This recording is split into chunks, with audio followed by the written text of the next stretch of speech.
How to contact Amazon customer service. Hi everyone, welcome back to our channel. I am Bimo from App Guide. In today's video, I will show you how you can contact customer service on Amazon. So make sure to watch this video till the end.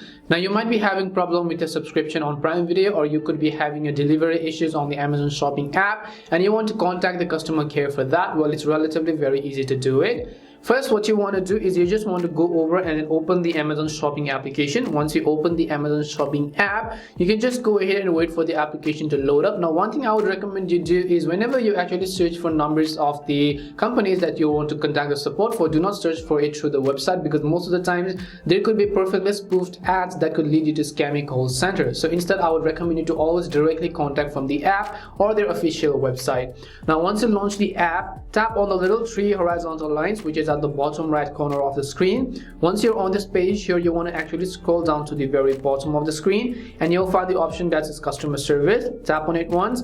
As soon as you tap on customer service, here you have to see all of the help topics that you can browse from. But if you want to directly contact the customer care, what you have to do is scroll down to the bottom of the screen and select the option called something else. So as you could see over here, tap on something else and again it will see what happened with you. But over here again you have to select the option called I need more help. As you can see, once you tap on I need more help, it will directly redirect you to a chat with Amazon customer support. As you can see right over here, hi, thanks for messaging Amazon, I'm chat's helper. So just go ahead and tap on the OK button. Now you could just go ahead and then enter your queries, contact them in whatever help you would like to get as well. And that's all it takes to contact Amazon customer care. We hope the video was really helpful. If it did help you, make sure to leave a like and subscribe to our channel. And if you have any more questions, queries or doubts, make sure to also leave them down below. Thank you very much for watching till the end and see you soon in our next video.